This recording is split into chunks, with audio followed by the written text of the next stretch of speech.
Good evening, everybody. I'm Richard Wharton with Online Bike Coach, and tonight I'm really privileged to have Dr. Nathan Townsend of the Australian Institute of Sport, but now he is in Doha, Qatar. And why don't you give a little explanation about what the institution is that you're working for right now?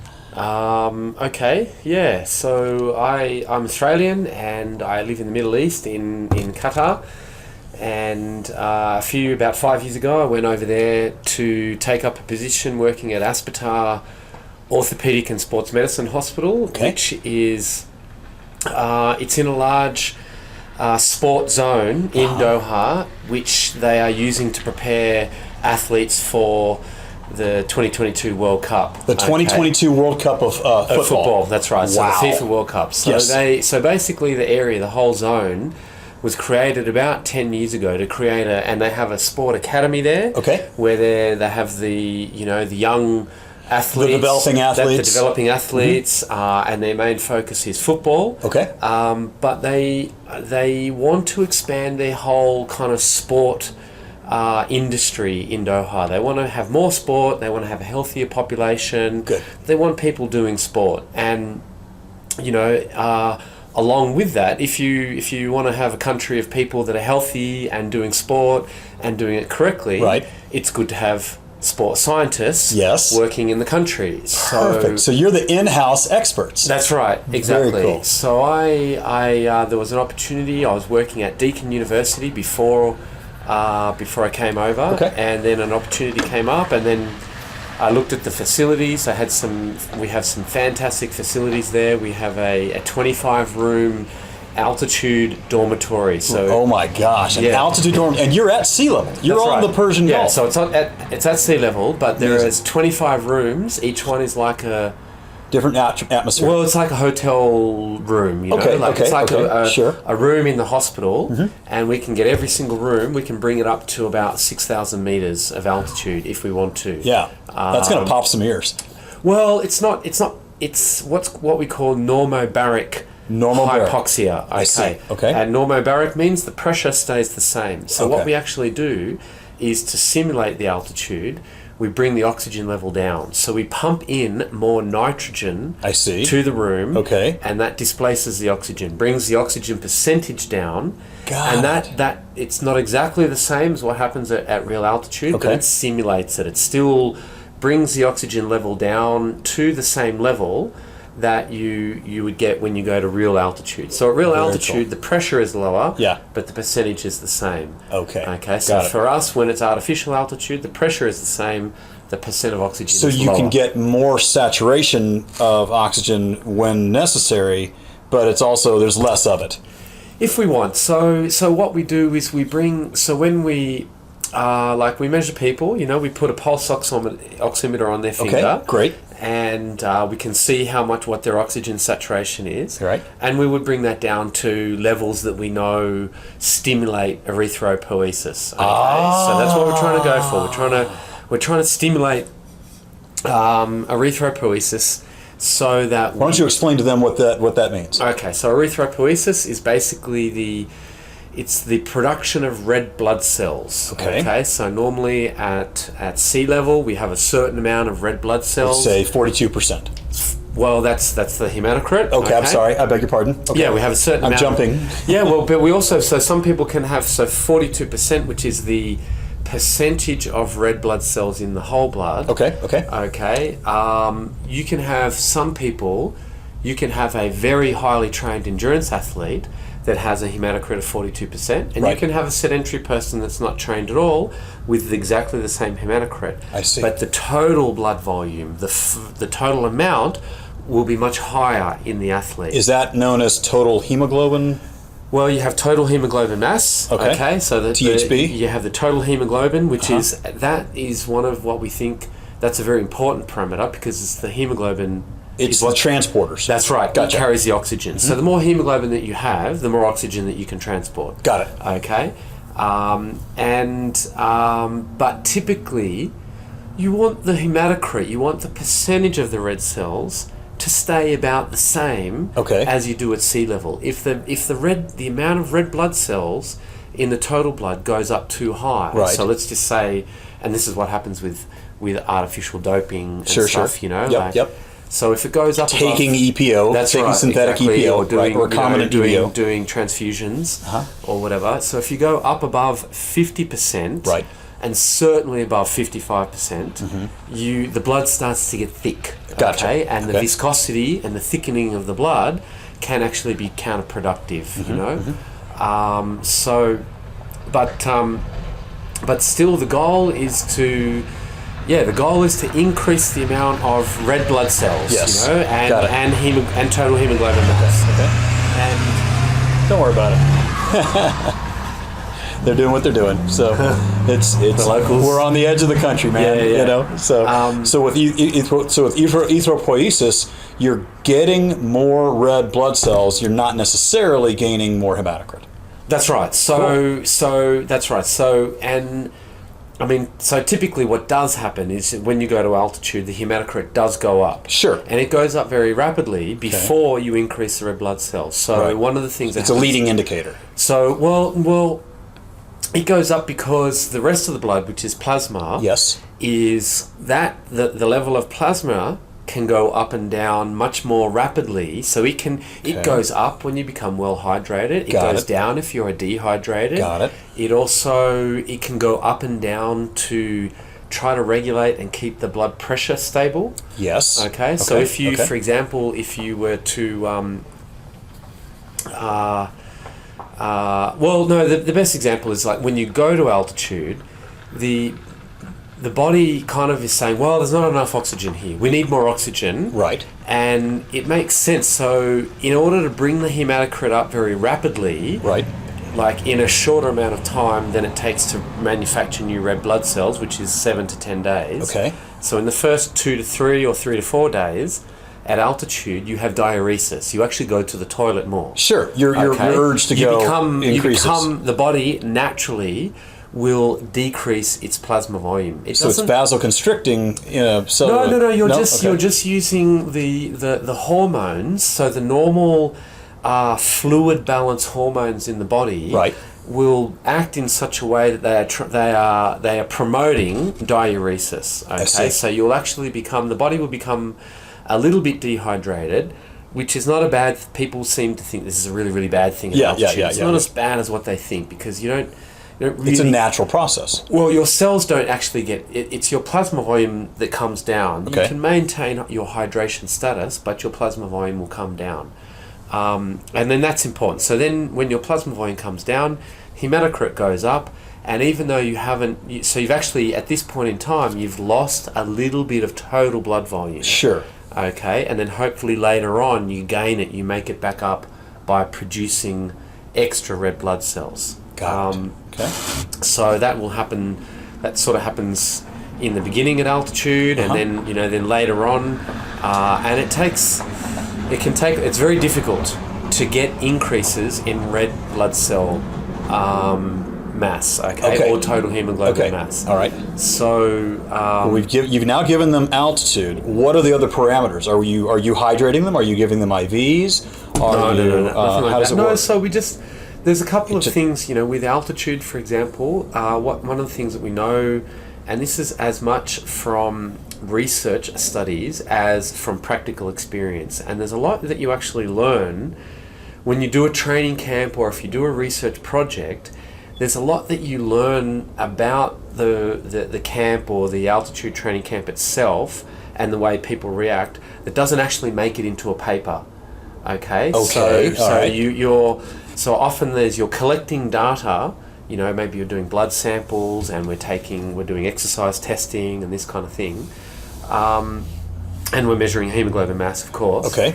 And all of that data will go into a research article, which we will then go and publish. Yes. But sometimes you're learning things that you just learn through the process that don't make it into the paper.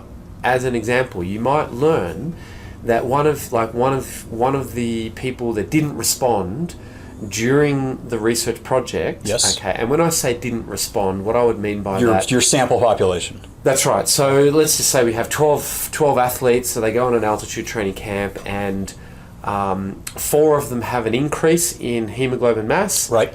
let's say it's half-half, so 6 have an increase and 6 don't. Okay. So then sometimes what we would do is we would look at what's going on, like why didn't these other 6 have an increase in red cell mass or hemoglobin mass? And we certainly know that genetics can play a role, right? But it's very, very difficult to know exactly. We don't know exactly how the system, like how all of the genes work. Okay. And so that we can't really identify. We don't know how to accurately take a blood sample, do a gene profile, and then say, pick out the people that will and will not respond. That you're playing we're not at predictions. that level. You're not there yet. At Right. that level yet. Gotcha. However, I'm not even convinced that is like something that is extremely important. So because we also have had instances where we have the same person come back and they respond on one camp but not on another camp. Okay, so they have an increase one time but not another time. Okay. But what we notice is that there's a lot of really important things to prepare for an altitude camp to get ready for it. So for example, you must be taking iron supplements. You must be taking your iron. You must take your iron. You cannot be iron depleted when you start an altitude camp, because if that happens, then you're just putting yourself at a disadvantage straight away. You're less likely. Your time for adaptation is diminished, or you want. It's like you don't have all the fuel. Like you need iron. You need that heme. That's right. You need the iron to build the hemoglobin, and so if there's not enough iron around to support that process, it'll slow it down. The other thing is that people generally, you cannot be sick. If people get ill, right, at altitude, often they do not respond, or they don't have an increase in red cell mass. People that are getting sick, or if you come into a camp and if you're tired at the beginning of the camp, because let's say you were overtrained or training a lot in the previous 2 weeks before a camp, you've got a degree of chronic fatigue already. Exactly. You're less likely to adapt. Sure. And then one of the things, so I did a project, about 18 months ago. We ran all of the data collection. I'm still writing it up at the moment. Great. And in that project, I had good level runners, and they didn't increase. I didn't have an increase in the red cell mass. Okay. And I think part of the reason for that is because the runners, they conceptualize this training camp as you would a training camp. And a lot of training camps, what happens is, especially if you're not a full-time athlete, your training volume and your training load will suddenly go up. Right. You jump into a hell week, and now here you are trying to do massive overreach. Got it. That's right. Doesn't always work. And so I think, and I didn't control the training, because it's very difficult to control the training when you have. Let's wait just a second. Let's let them go by. He's obviously trying to fix his diesel. Good call. So to speak again, you were your athletes were in an overreach, and here they were in a controlled environment at altitude. That's right. And what happened? They still didn't increase. A lot of them, they improved performance, but they didn't increase their. But their biology didn't. That's change. right. Exactly. So they didn't have an increase in red cell mass, and there's a couple of reasons for that. One of the reasons was the camp was only 2 weeks long. Okay. We had very high altitudes, higher than we would typically use, but they were only daytime altitudes. At night time, we brought the altitude down so they were able to sleep. Now, I've heard the term train high, rest low. Is that right? That's right. Okay. Or live high, train low. Or live high, train low. Yeah. One or the other. That's right. It's the variation that kind of matters and forces the body to continually play catch up. Well, it's. I think it's time that. What I think is it's time at altitude. That matters more. Right. I think if you spend 3 weeks is better than 2 weeks, 4 weeks is better than 3, so on. The longer that you spend, the more likely you're going to make these positive gains that actually have an effect on performance, even at the elite level. Okay. But when the common point in what I've been talking about here is, if you add another stress, like another physiological stress on top of the altitude, because the altitude is a physiological stress on its own. That's right. All right. If you add too many stresses at the same time, they could be illness. They could be recovering from an injury. That you could just be tired because you didn't sleep. Just the impact alone. That's right. Yeah. You're stressed because of work or exams or maybe you're away from your spouse. Exactly. Things like that. This. You might. So any other kind of stress that you add on top could potentially diminish your response. You don't adapt as well as what we'd hoped. Okay. And overtraining is one of those. So if you train too hard when you go on an altitude training camp, well, it might be counterproductive that you don't actually gain. You're going to spend a lot of money going to altitude, like going to Andorra, and it's not worth it. You could have just trained. You could have trained just as hard at sea level and got the same results. Interesting. Got it. Like just increase your training load. Yes. And this kind of thing. So go for steady progression. That's right. So I think that. when people go to altitude, I still think what you have to do is you have to make the training load at altitude has to fit within the normal mesocycle that you're doing anyway for that time of the year. So if you're having a build, you're building up like this. Yep. You wouldn't put the altitude camp at the very end of the fourth week of a 4-week progression. That's right, of an ascending block. You wouldn't put it at the end. What you would probably do is you wouldn't put it immediately after. You wouldn't put it in the taper either. Right. Exactly. So you have a week off or a down week, a freshening up week. Okay. Yep. And then that second week after the freshening up week might be a good time. Okay. So then you increase your training load to the normal training load that it should be at during that week. You don't suddenly go, all right, we're on an altitude training camp, boom, we're going to have the highest training load that we, it's not like you go up like this, up, step up, down, and then you suddenly add altitude, this giant and training volume. load. I don't think that works. It's a double whammy. It's not a great idea. You have to be, the two have to be coordinated together, and then I think you'll, and then what will probably happen is that the altitude will then act as a sort of, it'll accelerate a little bit the gains that you're making, so maybe it takes you several months to get the same amount of gain in your hemoglobin mass as you can in 3 weeks. Yes. Okay, yes. because you did the altitude or something like that, or 4 weeks. And you properly supplemented, Yep. and you properly hydrated, and you properly rested, which is critical because the biggest issue that they talk about with again, I'm coming from Texas, so pardon me. Texans like to ski.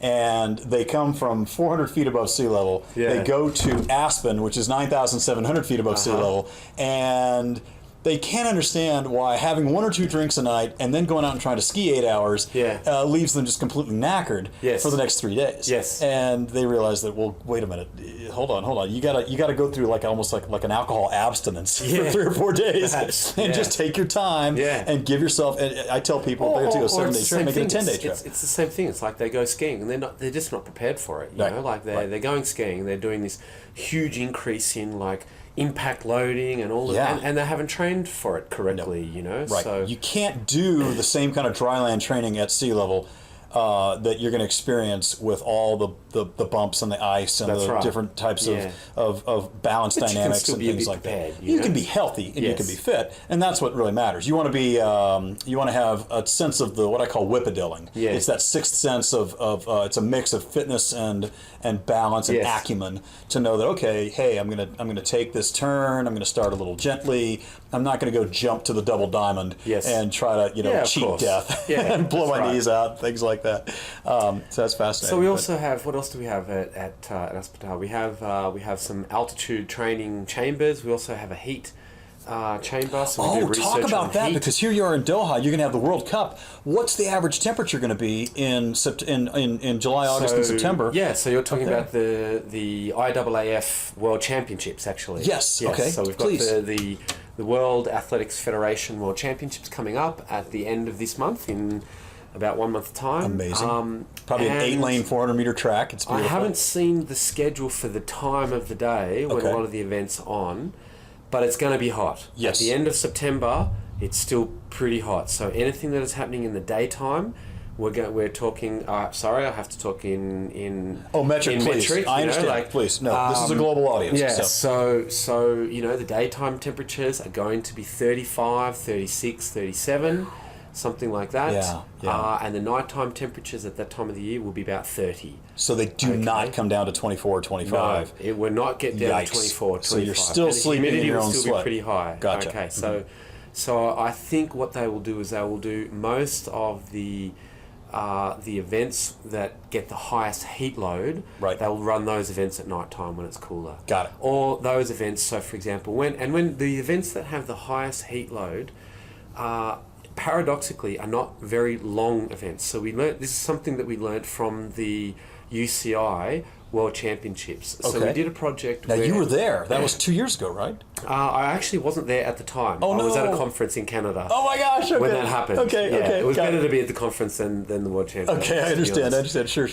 But my colleagues did a project, and one of the most interesting things that we learnt, is we used heat pills. So you took a thermometer. Yeah, you take a pill which has a little Ant plus transmitter. Yeah, thermometer in it, and then what you can do is you can download. You have a sensor like a sure, and as it goes through the gut, you're recording it. Yeah, so you're trying to get the core body temperature when it's in the gut, you know.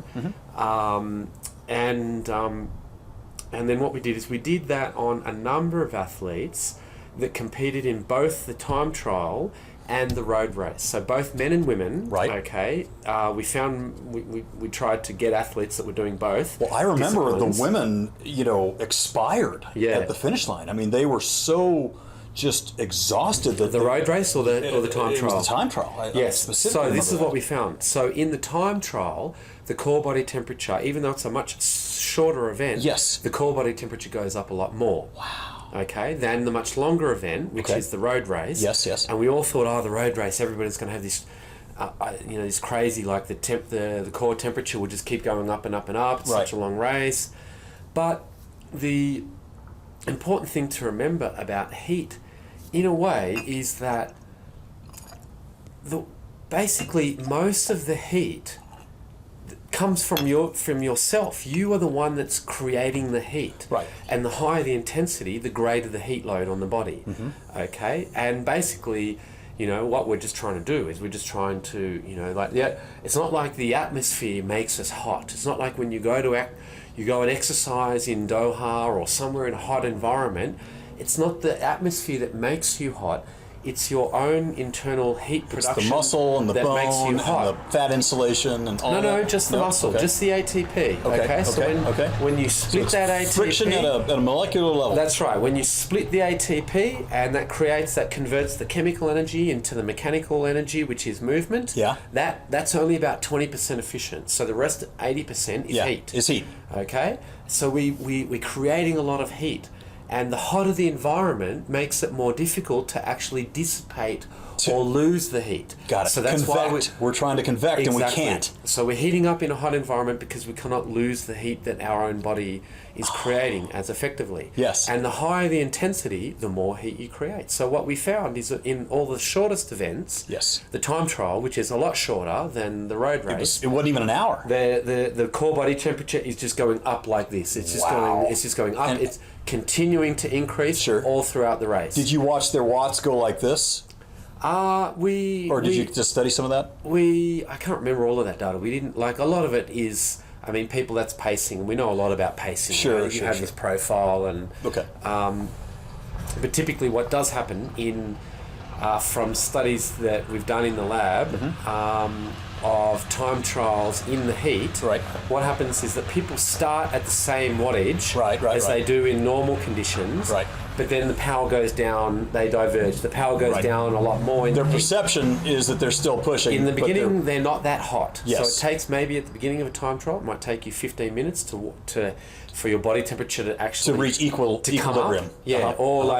So the body temperature is coming up after about 15 minutes, and then in the hot environment, it just keeps going up. My gosh. And then that's sending a whole bunch of signals to the brain to slow down, and you're feeling too hot and everything. So you'll slow down in that condition.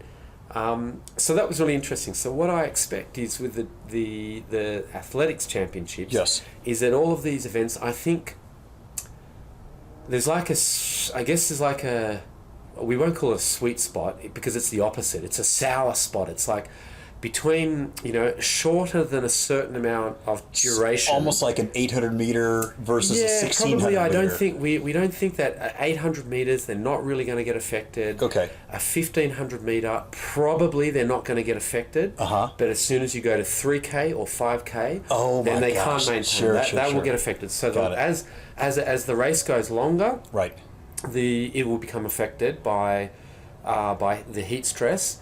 But then, as it goes a very, very long duration, it actually paradoxically becomes a little bit less affected, probably because the intensity is lower. So in this middle range of, say, 5K or 10K, these types of 8K, events, things like that. So those... Or steeplechase. Yes. So a 10K, at world championship level, we're talking 26, 27 minutes. That will be definitely affected. It's because it's such a hard race. Yeah, and it's at sea level. You're going to have humidity. Yes, you're going to have they're going to get very, very hot. Got it. So what are these teams and athletes going to be doing? Are they going to show up 3 or 4 weeks early to try and adapt, or are they going to just show up the day before? How are they going to handle this? I think most what they will do is they will do heat acclimation before they come. Okay. So they'll go somewhere to a location that is hot. They'll go to Malta or Sicily or wherever. Yeah. And then they'll just come. There are some that show up early. So as soon as I get back home, I'm flying back home tomorrow. Yes. And then when I get back home, I have a meeting straight away with a marathon runner who is going to be competing, and we may look and do a case study on this marathon runner. Does the runner have stride? So the power meter on the feet? I don't know yet. I'd love to find. Again, we can maximize physiology, but there's also a physics element. So, with that in mind, let me interject real quickly. I met Dr. Townsend online. This is actually the first week that we've actually got to meet in person, and this is really, really exciting for me because Dr. Townsend's one of my heroes in that he is one of the leading researchers into anaerobic work capacity, otherwise known as W prime, and one of his colleagues is Dr. Philip Skiba, who is an American that went out and got a PhD and an MD, a DO, to understand the aerobic anaerobic dynamic. So give us a little bit of background about that and tell us where you are in that side of things. Going back to stride, so running with power. Is it's a device that we think there's a few people around. There's some biomechanists, some people that I've spoken to, and we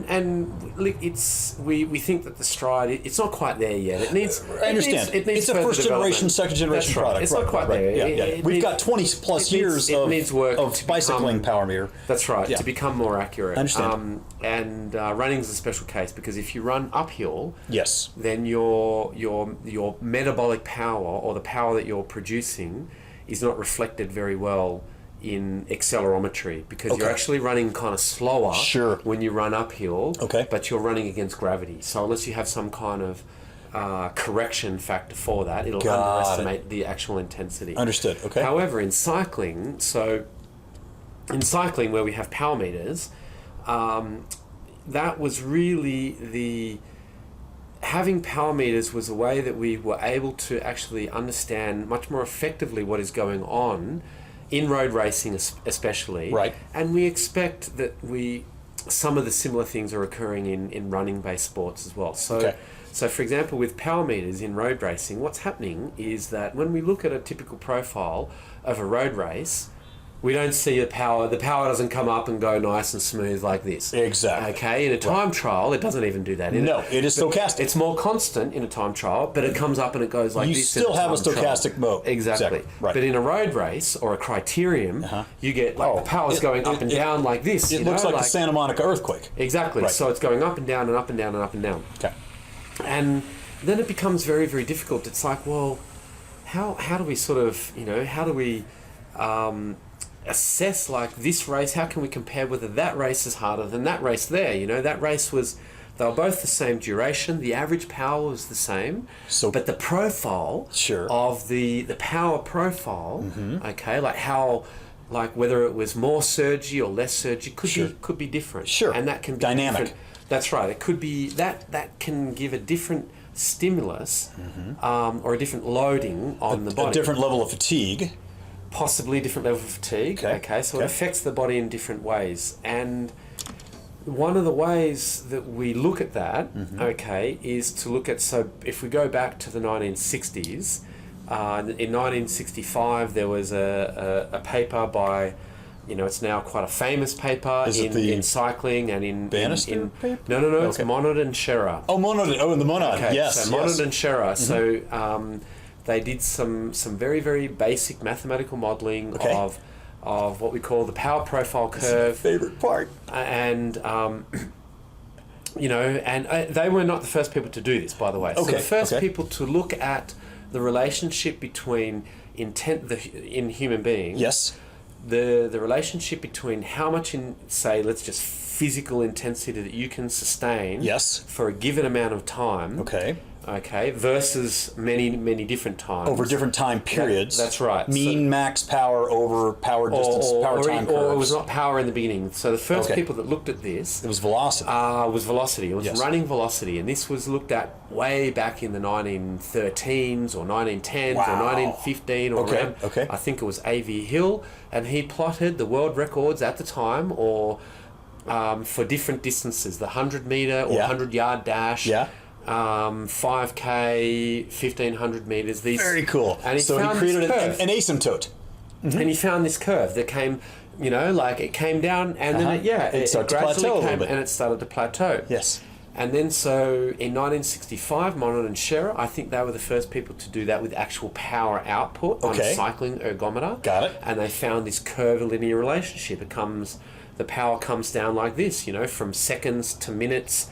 And then out to like 10, 20, 30 minutes, it starts to kind of flatten out. Sure. And so when it's like, well, how does that relate? How does this power profile curve, where we all have a similar shape. We all have a power duration curve. That's right, which is a similar shape, but the kind of the detail of the shape can be different in different people, whether or not you're super powerful at the short end or very, very strong at the long end, which means you're more sustainable. How does all of that relate to, say, a road race where the power's going up and down, up and down, up and down? Yes. And this is where the critical power model comes in. It comes into play, which is what Monod and Scherer noticed. And so what they proposed, a simple mathematical way to describe this curve, is that you have two components. You have it matches, part of the curve between about 2 minutes or 1 to 2 minutes and about 15 to 25 minutes or thereabouts. This curvature matches a hyperbola. Yes. Okay? And a hyperbola has two parameters. Okay? It has a curvature constant and it has an asymptote. So if you have and the asymptote, is where the power starts to flatten out. It starts to get really close to flat. It starts to flatten out.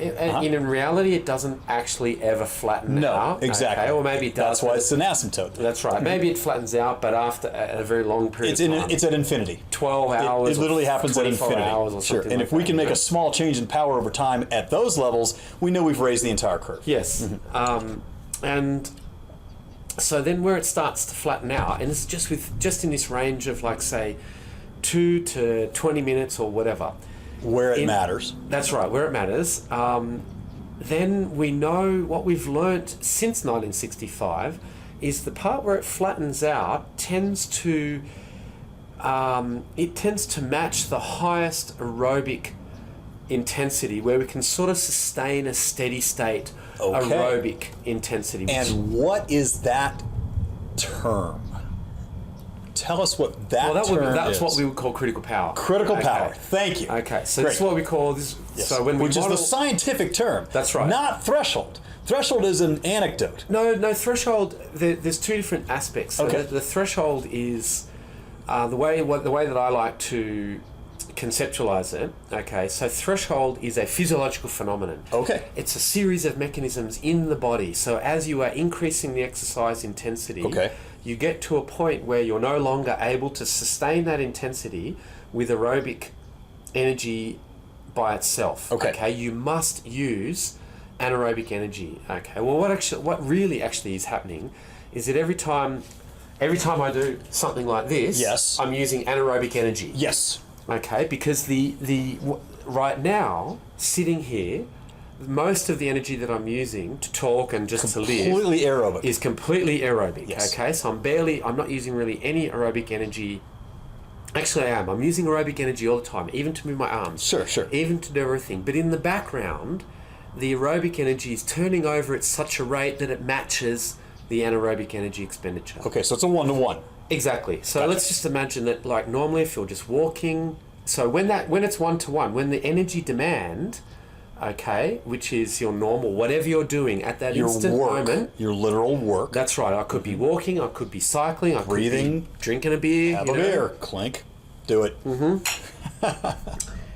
All of the energy for all of those processes is 100% anaerobic. Okay. Okay, but in the background, the metabolism. In the background, the aerobic energy system is turning over at the same rate. Yes. So even though you think, well, if it's anaerobic, shouldn't I be getting fatigued? But you're not getting fatigued as a consequence of the anaerobic metabolism, because the aerobic metabolism is matching the anaerobic metabolism. It's a 1-to-1. So you don't get fatigued because you're kind of replenishing the anaerobic pool of energy at the same rate that you're using it. Gotcha. Okay? Gotcha. And you're able to replenish it with the aerobic energy system. Uh-huh. All right, but now, I jump up. Yes. Okay, I use some anaerobic energy just there to do that. And that anaerobic energy is more, so just temporarily... You've tilted the balance. Temporarily, I'm using more anaerobic energy than the background level of aerobic energy. Okay, so I create a tiny little bit of... I use a little bit of anaerobic energy, and maybe I create a tiny little bit of fatigue. Sure. But a little tiny jump like that, the amount of fatigue... So there's a delay, there's a time delay. That's right. The amount of fatigue, it's so minimal, it's imperceptible. Okay. And then what will happen, there's a time delay. So now, that little jump just there will make a tiny little stimulus to the aerobic energy system. So the aerobic energy system, instead of just carrying along as it was at rest, yes, I jump up and down just for a moment, and then that'll stimulate it, and about 20, 30, 40 seconds later, I'll have a tiny little bump.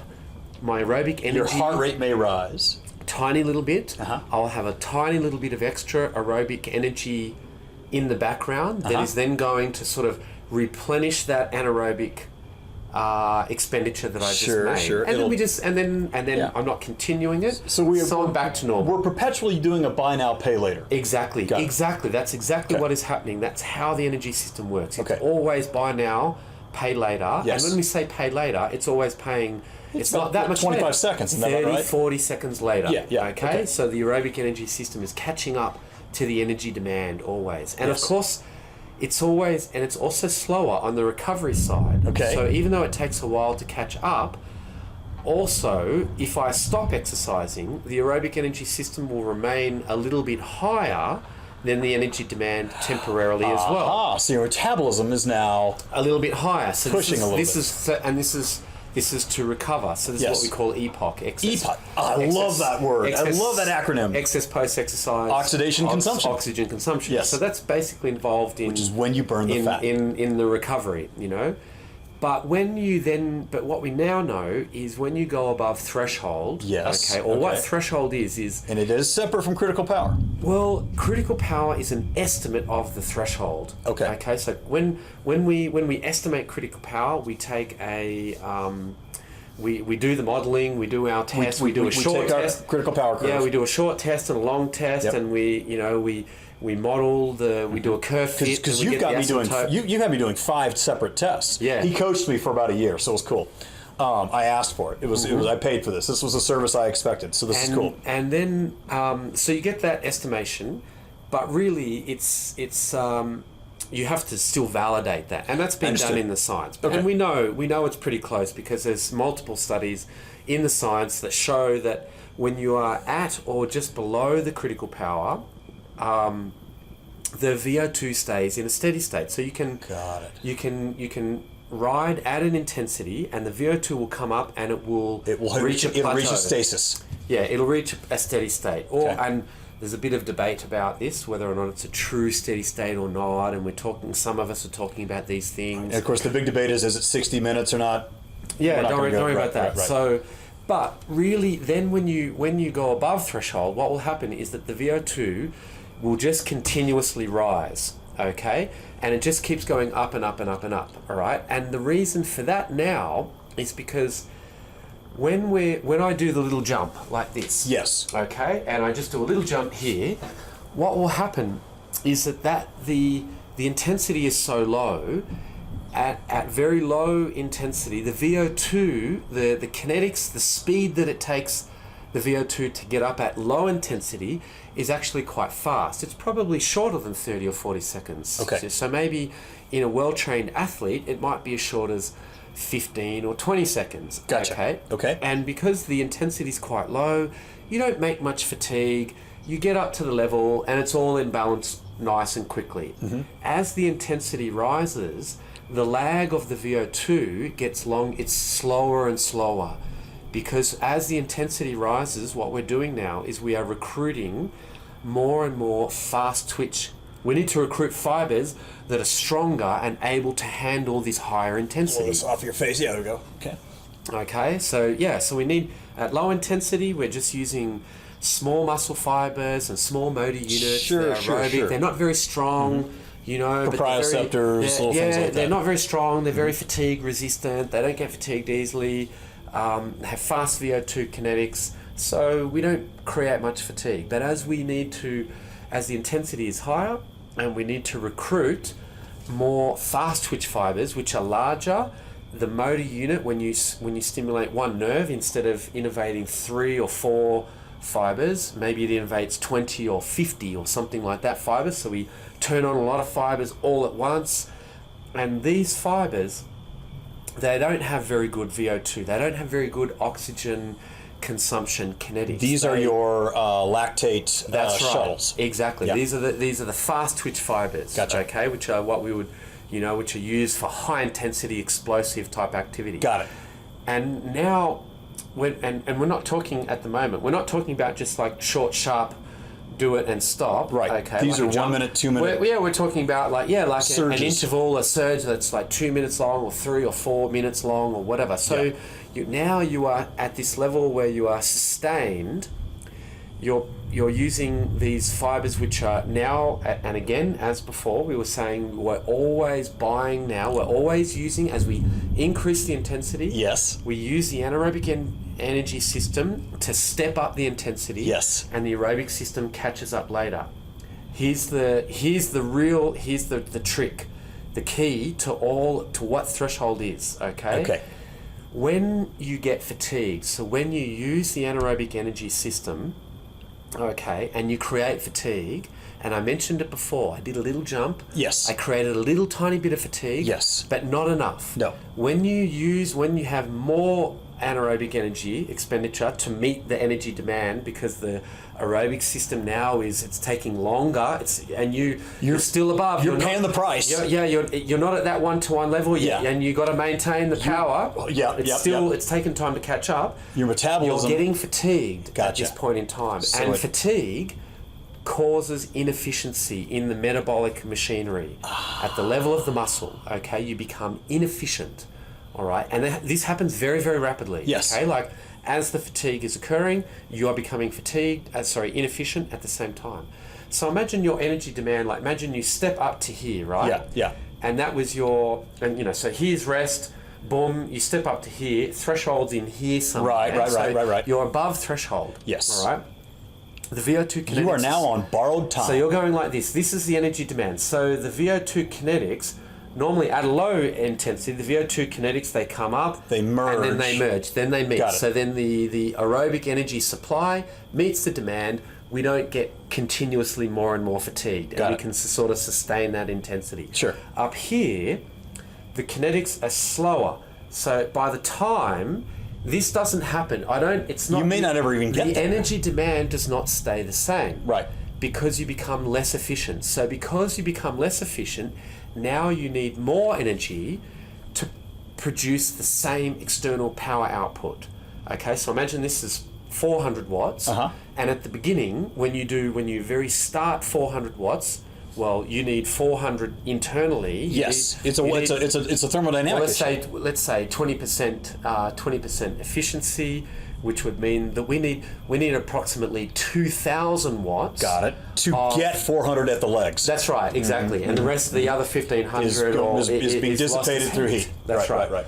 Okay, so by the time the VO2 gets up to that level of energy supply, right, you've become fatigued and you've become more inefficient. So now the energy demand might not actually be, say, 2,000 watts anymore. Right. Okay, at a given level of... Now you've become less efficient. So to produce 400 watts with less efficiency... 2,200. That's right. Maybe you need 22 or 2,500 watts. Jeez. So the VO2 keeps going up. Okay, so just to sustain the same power output, the VO2 is like, well, I can't rest here. I've reached 2,000 watts of energy supply aerobically, but now, damn you, body, now you want 2,400, right. So I have to keep going up. And by the time the aerobic energy system gets to 2,400, you've become more inefficient again. The demand is 2,700, 3,000. Or 3,000. By the time you get to chasing a dragon. Exactly. And you can't catch it. You're chasing something that you can never catch. Okay? And this is what's happening. So the VO2, and this is threshold. This is what, it's a mismatch between the ability to meet the energy demand sustainably and not induce. Look, you still fatigue, but it's a different kind of fatigue.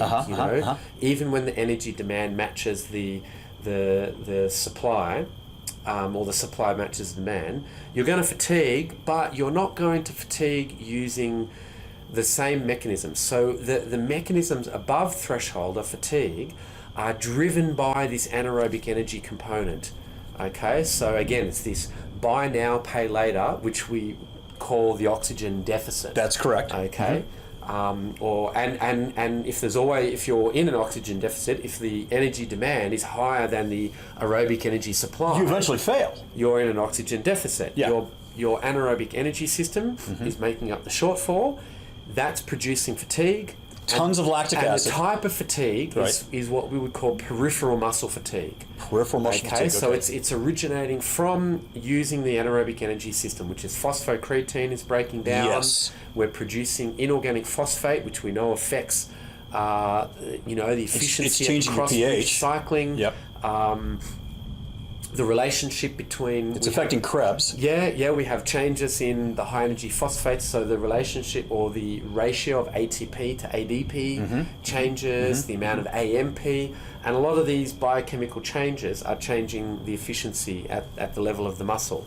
So then you basically are in this runaway situation where you can never reach stasis. You never reach stasis. Yeah, you can't sustain those power outputs. What will happen is you'll eventually get to a point where the fatigue at the level of the muscle is not sustainable. The fatigue at the level of the muscle, say the metabolic fatigue, it's sending so many signals to the brain. The central governing theory.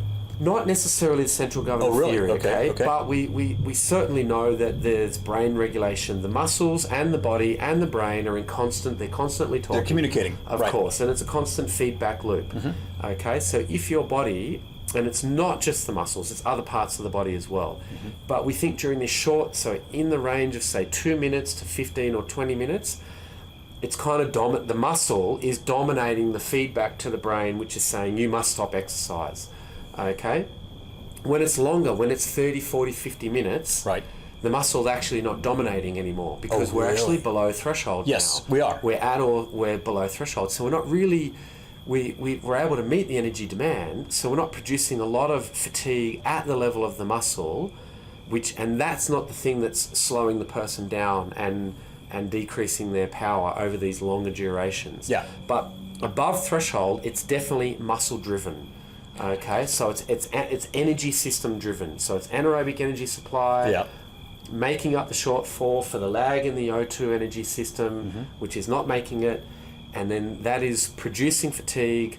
The fatigue is causing inefficiency in the muscle, All of this means that you're not able, the aerobic energy system cannot meet the demand and get to a sustainable level, and you'll eventually reach a level of fatigue in the muscle where it sends so much information, so much negative or inhibitory information back to the brain, that will block your your ability to turn the muscle on is decreasing. Gotcha. Okay, so even though you might be giving a maximum effort, the amount of drive, the amount of motor drive or activation at the level of the muscle is actually decreasing. Gotcha. Okay, and we think that that's a protective mechanism. It doesn't need to be, the central governor theory is this idea that there's actually a brain region that controls all of this. Okay. And nobody's ever discovered what that brain region is, so we don't really think. We think that it's a more integrated response in different parts of the brain. And, Gotcha.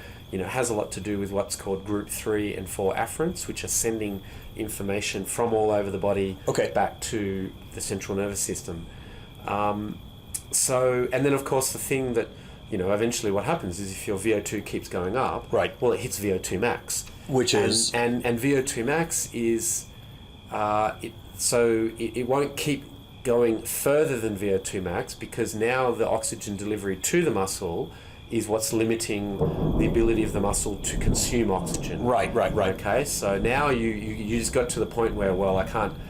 And when you think about it, as long as the oxygen is increasing, so this is a very interesting thing, as long as the oxygen is increasing, what you're doing is that you're still increasing the amount of energy that you're supplying, which is offsetting the anaerobic energy supply. So if your oxygen consumption is increasing, okay, and let's just take the example of someone that has a low threshold, okay, which means that their oxygen, when I say low threshold, their oxygen consumption will reach the highest power output that it reaches a steady state. 220 watts. It's fairly low. It's not very high. 150 watts. 200 watts. 200 watts, gotcha. Which is still very high for an average person, but not very high for a trained cyclist. Right. Okay. And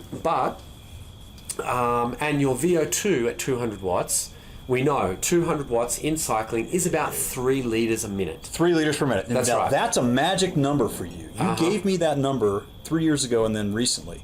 You said 3 litres per minute. It's just a good little biological calibration. It's like a VT. It's like a ventilatory threshold. No. It's just a number. It's just a number that we know. Like in cycling, below 3 litres per minute, we are aerobic. So in cycling, anybody that is like, as long as you are trained enough, it should take about 3 litres of oxygen. Okay, to produce 200 watts. And that's the same for men and women. There's a little bit of a bit of variability there, but it's reasonably. We do offer VO2 max testing and sub VO2 max testing in field and in studio. So check that out sometime. Yeah. So if you have a way to measure the oxygen consumption, it's a good little biological. What you can do is you can just ride it. It's a benchmark. You should ride at 200 watts. And you should have about 3 litres. It'll give you 2.6, 2.7, 2.8. Hey, no, that's even out. I expect it to be 2.9 to 3.1. Okay, so it's good. Okay, you're gold. Within 5%. Okay. That's great. That's gold right there. Yes, but let's just say that your VO2 max is 4.5 litres. It's 4.5 litres. Yes. Okay. Which would be a good level cyclist. If you're in your, that's a pretty good cyclist. Okay. Not elite, not pro level or anything like that. That's where genetics steps in. But that's a fairly big jump. That's 1.5 litres. That's a large jump. 40%. Yeah, that's a large jump. Okay, so 3. 3 as a percentage of 4.5. It's 25% plus another half, so 12. So it's like 75% or something, which is fairly low as a percentage. So if your threshold VO2 is only 75% of your VO2 max, well, that means you've got your threshold has a long way to keep going up. All right. So then what will happen is that as the VO2 goes up, it sort of offsets the fatigue. Because remember the aerobic energy system, and this is why you should not strictly call it anaerobic, when we talk about the critical power model, right, it's not strictly anaerobic work capacity because the VO2 is still going up. So you still have aerobic capacity in there. That's right, but W prime, yes, which is the work above threshold. So imagine you go above threshold. Yes. And you just keep cycling at an intensity above threshold until you can't go anymore. Okay. Okay. The amount of work that you produce above threshold is what we call W prime. Got it. So basically, the one of the boundaries. Wow, rain. I know, we're getting rain. I'm loving this. Please, cool. Let's keep talking though. I'm great. This is good. We'll finish this. We may have to finish this up indoors, but please, no, it's great. let's keep going. I'm loving this. I've been in the desert. I live in the desert. You know, it's great to see rain. This is my first true rainstorm since I moved up here. Yeah. So it's great. It's fantastic. Yeah. So what's happening as you're offsetting the fatigue as long as the VO2 is going up. Yes. But as soon as you hit VO2 max, it's like, well, I've got no more capacity to offset the fatigue. You literally can't force anything out. I can't kind of slow the progression of fatigue anymore. Yeah. So kind of what happens is as soon as you hit VO2 max, well, the rate of the fatigue progression is just going to take off. It's just going to go up, okay? Right. Because you're not offsetting. It's going to overwhelm. That's right. So usually what we see, what happens is after people hit VO2 max, they haven't got long. They kind of fatigue they stop fairly soon after they hit VO2 max. Right. So people that have a big gap between their threshold VO2 and their VO2 max, those people have a large W prime. Okay. Which is the term for this bank account. That's right. So that's the amount of work that I can expend above threshold. Okay, because they're able to offset the fatigue for a long time. Right. Whereas if you have a very short gap, let's just say that your threshold VO2 is 90%. Like you're a world class time trial cyclist with crazy high levels of type 1 aerobic fibers, and you've got this very, very high percentage. Not like average is about 80 to 85%. Sure. But maybe you've got 90%. And I know some people that are like this. Sure. Like so this guy now, he's going to have a very high threshold relative to his VO2 max. Correct. And what that means is that after he goes above his threshold, he hasn't got very far to go before he hits VO2 max. Right. Okay, so he's going to have a small W prime. Gotcha. Okay, so what that means is that these types of people who have the small W prime, when the power is going, let's go back to the road race situation. So take it full circle. So you're becoming fatigued when you go above threshold, okay, and you're recovering when you go below threshold. Right. And then the total amount that you've got in the bank is W prime. Yes. And you're depleting the W prime and you're recovering the W prime. Depleting and recovering. Okay, but if you haven't got much in the beginning, well, you're going to deplete it very fast. You're going to run out quick. That's right. Yes. So so if we take the case of two different athletes, that one has a very high threshold and one has a low threshold, but one has a very high W prime and the other one has a low W prime. Right. What will happen is within the say 2 to 15 minutes, these guys are going to have fairly similar performance. Right. But as soon as we get when the performance goes longer and longer and longer, what's going to happen is that the guy with the higher threshold, he's going to have a better performance. He's going to recover fast. That's right. He's going to recover fast, and he can sustain higher. Let's move in. We're going to call it. We're going to go to part 2 on this in about 5 minutes. Okay. Yeah. Thanks.